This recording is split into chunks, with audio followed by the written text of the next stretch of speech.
Après 9 semaines de compétition, c'est Ryan, surdoué du piano, qui est ressorti vainqueur de la grande finale de la France a un incroyable talent 2022. Moins de 24 heures après son sacre, le jeune homme donne ses premières impressions à Télé Loisirs.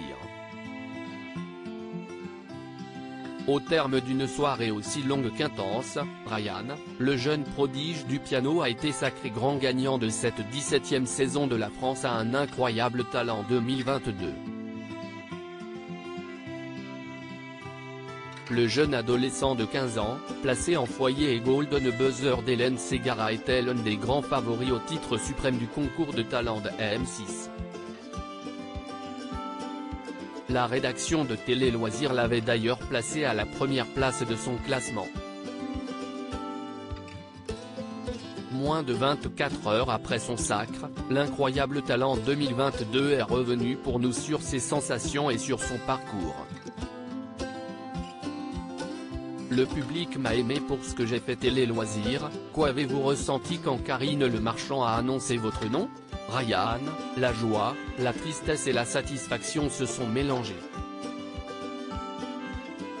Je ne pense pas qu'il y ait de gagnant dans cette émission. Tout le monde a gagné à mon sens. Je n'aime pas les compétitions, je ne veux pas me dire que je suis plus aimé qu'un autre par exemple.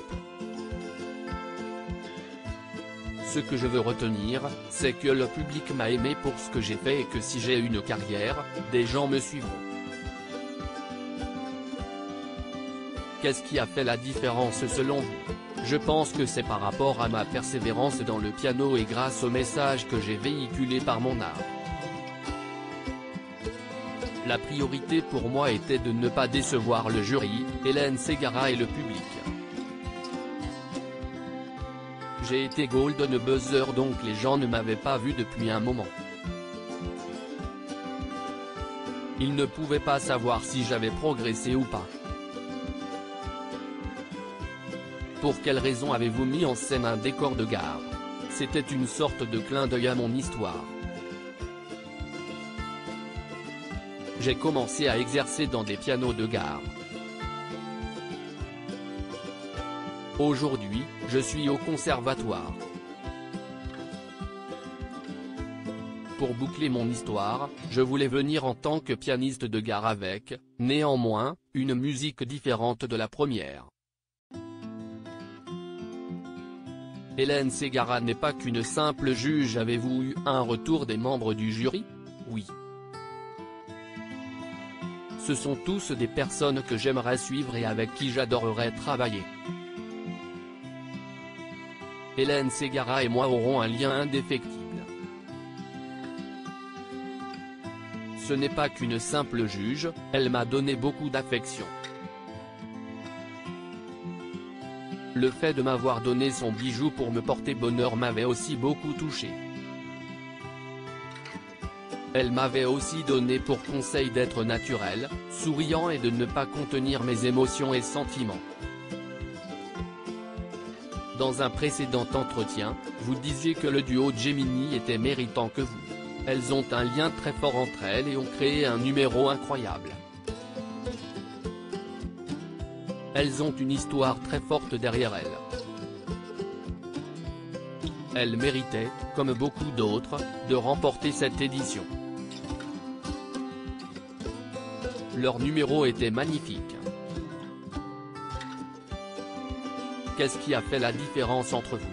Nous avons deux univers, deux personnalités et deux prestations différentes. Je pense que les numéros de pianistes classiques se font rares dans ce programme. Je pense que mon choix d'œuvre, très compliqué, a joué en ma faveur.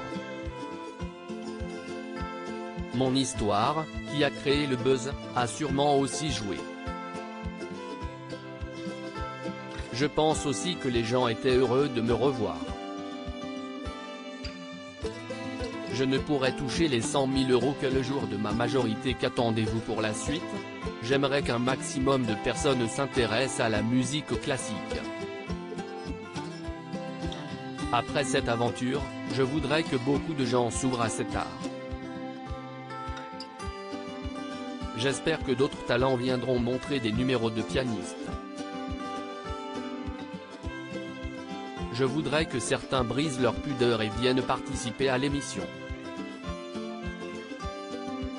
Qu'allez-vous faire du chèque de 100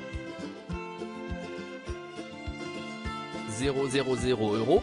L'émission que j'ai remportée s'appelle Incroyable Talent, je ne dépenserai pas mon argent dans des choses banales ou superficielles. J'investirai dans la musique et dans le piano. Dans tous les cas, j'ai le temps d'y réfléchir puisque je ne pourrai toucher cet argent que le jour de ma majorité. Quels sont vos projets futurs? Mon rêve est de jouer dans les plus grandes scènes de France, d'Europe et du monde. Je veux vivre de ma passion pour la musique. Je ne trouve pas qu'il existe quelque chose de plus beau que de pouvoir vivre de ce que l'on aime. Je sais que je dois encore m'entraîner pour arriver à ce rêve. Je suis au conservatoire, j'ai la chance de pouvoir progresser dans plein d'aspects. Je pense que ça va beaucoup m'aider pour réaliser mes rêves. À lire aussi franchement, c'est les boules, le public de la France a un incroyable talent et le choix des finalistes en direct, Éric Antoine affiche également sa désapprobation.